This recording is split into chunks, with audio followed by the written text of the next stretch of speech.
Laissez-moi vous ramener à une époque où les rues de New York vibraient de l'énergie brute des rêves qui n'attendaient qu'à être poursuivis. Imaginez, nous sommes à la fin des années 1960, dans l'agitaté borough de Brooklyn. Le 23 février 1969, un petit garçon nommé Damon Garfield John voit le jour. Brooklyn à cette époque était un creuset de culture, un lieu où les récits d'immigrants s'entremêlaient à l'âpreté de la vie urbaine, où le son des sirènes se mélangeait aux beats hip-hop émergents des radios à cassette sur les perrons.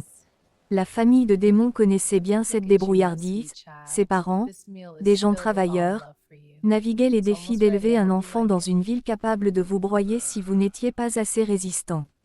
Son père, un homme de peu de mots mais à la présence forte, et sa mère, Margot, un pilier de résilience qui deviendra l'héroïne méconnue de son histoire. Mais la vie lui lance une balle courbe très tôt, alors que Damon n'est qu'un enfant, ses parents divorcent, laissant Margot porter seule le fardeau à Hollis, dans le Queens, où il déménage pour un nouveau départ. Hollis était un quartier de maisons mitoyennes modestes, où les enfants jouaient au stickball dans les rues et où l'air portait l'odeur des barbecues dans les arrière-cours lors des soirées d'été. Ce n'était pas glamour, mais c'était réel, et cela façonna Damon d'une manière qui alimenterait son feu pour les années à venir. Grandir dans une famille monoparentale, Damon apprit la valeur du travail acharné dès le bas de l'échelle. Sa mère cumulait plusieurs emplois, nettoyait des maisons, travaillait comme hôtesse de l'air pour American Airlines, pour mettre de la nourriture sur la table et garder un toit au-dessus de leur tête. Elle rentrait épuisée, les mains calleuses à force de récurer les sols, mais elle trouvait toujours le temps de lui inculquer la conviction que rien ne vient facilement, qu'il faut trimmer pour ce que l'on veut. Damon fréquenta l'école catholique pendant 7 ans, où les sœurs strictes lui inculquèrent la discipline, lui apprenant à être à l'heure, à respecter l'autorité et à surmonter l'inconfort. Mais l'école n'était pas sa seule salle de classe. À seulement 10 ans, après le divorce, il commença à faire de petits boulots pour aider. Imaginez un garçon aux yeux grands, ouverts distribuant des flyers au coin des rues animées pour 2 $ de l'heure, le vent glacial lui mordant les joues en hiver, ou le soleil tapant fort en été. Ses premiers jobs n'étaient pas seulement pour l'argent de poche, ils plantèrent les graines de l'ambition, lui montrant que l'initiative pouvait transformer l'effort en opportunité. Il vit comment la détermination sans faille de sa mère les maintenait à flot, et cela fit naître en lui quelque chose, une détermination silencieuse à s'élever au-dessus des circonstances, à créer quelque chose qui lui appartienne. Les facteurs culturels jouèrent aussi un grand rôle. En tant que jeune garçon noir dans le Queens pendant les années 1970 et 80, Damon était entouré par l'émergence de la scène hip-hop. Les block parties avec les DJ qui scratchaient les disques, les breakdancers qui tournaient sur du carton, les graffeurs qui taguaient les murs, c'était une culture de l'expression née de l'adversité, où la créativité était une arme contre l'invisibilité. Il absorba tout, des déclarations de mode à l'esprit entrepreneurial des vendeurs de rue écoulant des mixtapes et des t-shirts personnalisés. Les petits détails, comme économiser pour sa première paire de baskets neuves ou regarder ses amis customiser leurs vêtements, le rendaient accessible, humain, un gamin qui rêvait grand dans un monde qui disait souvent aux gens comme lui de rêver petit. Le lycée apporta plus de leçons. Sur la débrouille, Damon s'inscrivit à un programme coopératif qui alternait semaines de cours et semaines de travail, lui donnant un avant-goût du monde réel très tôt. Il passait ses semaines de travail à apprendre des métiers, à réparer des voitures ou à assister dans des bureaux, pendant que ses camarades étaient en classe. Ce n'était pas facile de concilier les deux, mais cela aiguisa son sens entrepreneurial, lui apprenant que le temps, c'était de l'argent et que l'adaptabilité était clé. Après le bac, il ne partit pas à l'université comme certains pouvaient s'y attendre. À la place, il plongea tête la première dans le monde du travail. Il géra un service de minibus, transportant des gens dans la ville aux aurores, sentant le grondement du moteur tandis qu'il naviguait dans le trafic, discutant avec les passagers de leurs rêves et de leurs difficultés. Les soirs et week-ends, il servait des tables au Red Lobster, l'odeur des fruits de mer collant à son uniforme tandis qu'il courait après les pourboires, souriant malgré la fatigue. Ses emplois n'étaient pas glamour, mais ils forgèrent sa résilience, lui montrant la routine du 9h-17h et alimentant son désir d'autre chose. Vers 16 ans, sa vie reçut un coup de pouce lorsque sa mère commença à fréquenter un avocat qui devint une figure de mentor. Cet homme, avec ses costumes élégants et ses histoires de bataille juridiques, ouvrit les yeux de Damon sur le pouvoir de la connaissance et du réseau.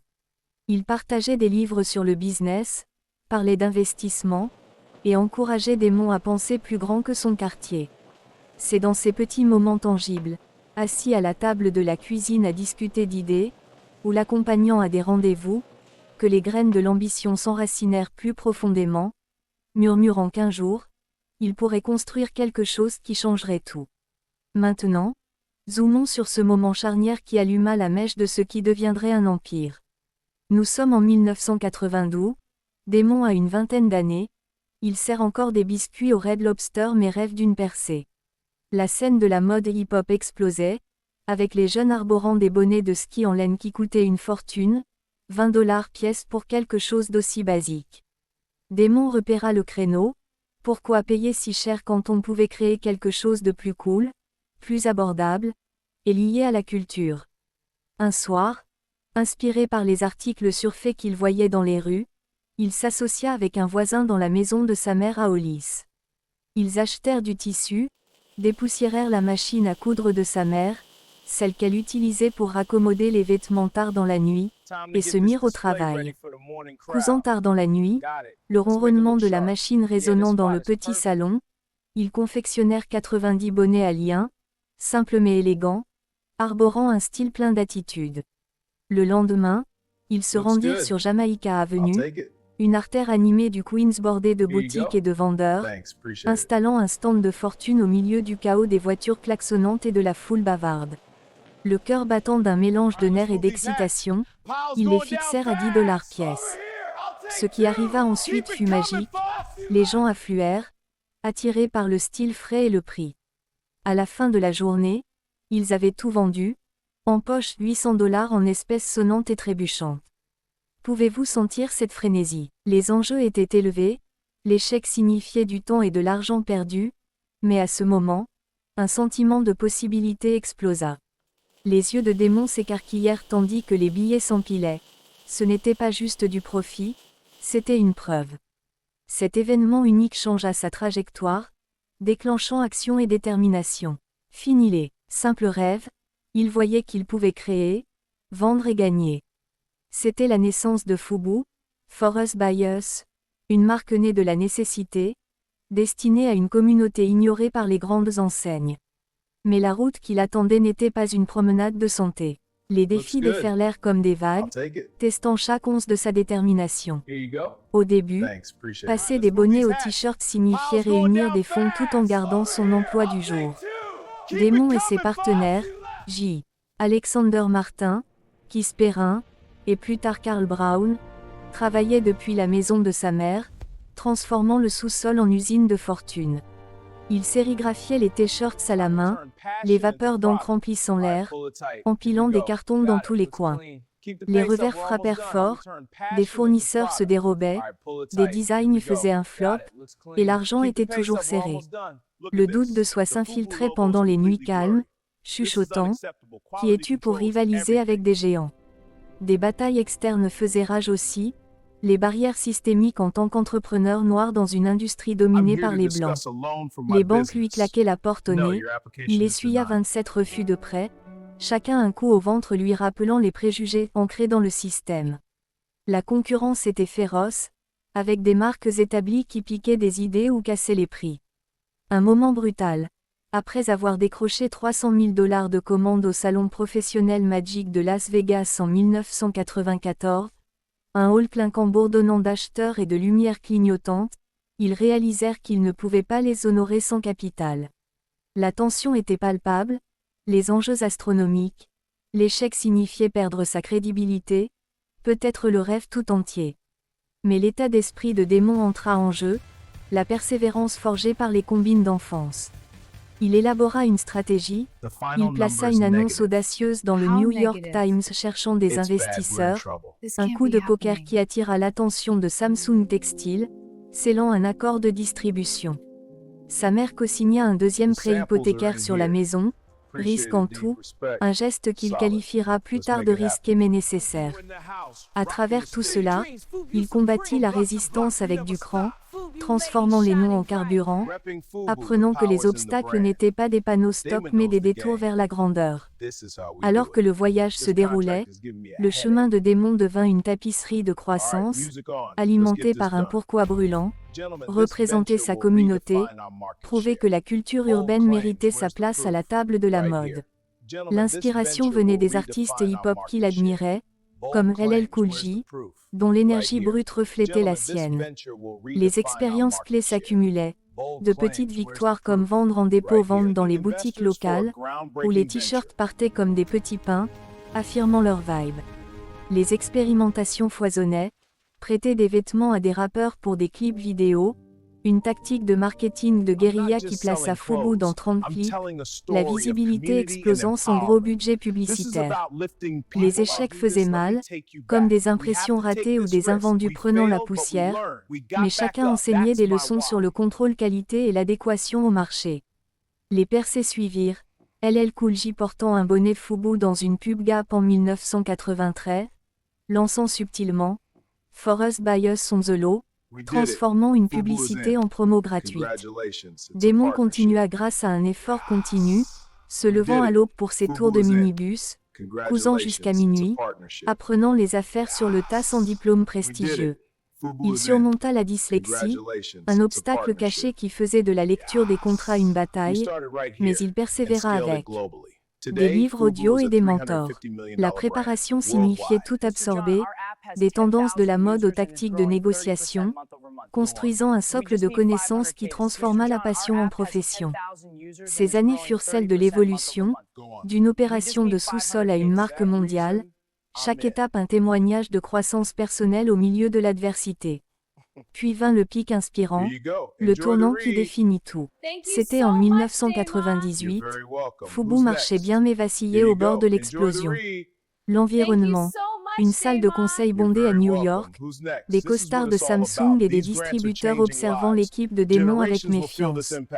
La tension était épaisse, le doute des dirigeants qui voyaient le streetwear comme une mode passagère, le doute de soi murmurant qu'ils avaient atteint leur pic.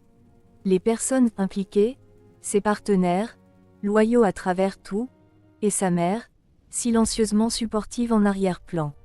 Les enjeux, un énorme contrat de licence qui pourrait les propulser. Sous la pression, une épiphanie frappa Démon pendant qu'il présentait, il réalisa que Fubu n'était pas juste des vêtements, c'était l'autonomisation, un symbole de réussite par soi-même. Un soulagement l'envahit lorsque les mains se serrèrent sur l'accord, une admiration emplissant la pièce. L'excitation monta. Le chiffre d'affaires annuel atteignit plus de 350 millions de dollars cette année-là, un empire de 350 millions de dollars cousus depuis la maison de sa mère. Auditeur, ressentez-vous ce triomphe? Cela le propulsa en avant, validant des années de sueur, prouvant que la persévérance paye. À travers cette saga, les éléments clés du succès s'entrelacèrent comme des fils dans un tissu. Des habitudes comme la débrouille acharnée, le mantra de Démon, Rise and Grind, né des petits boulots, le gardaient concentré. La résilience brillait dans sa capacité à rebondir après les refus, à transformer la douleur en puissance. Son état d'esprit, la créativité en marketing, comme les placements auprès des célébrités sans budget, montraient son ingéniosité. Les relations comptaient, ses partenaires comme des frères, ses mentors comme des guides, la communauté comme carburant. Les stratégies, tirer parti de la portée du hip-hop, démarrer avec peu de moyens, comme il le nommera plus tard dans ses livres, la puissance du dénuement. Ces traits interagissaient avec les circonstances, transformant les barrières en percées, les habitudes en habitudes de gagnant. En transition vers l'héritage, le parcours de Démon eut des répercussions bien au-delà de la mode.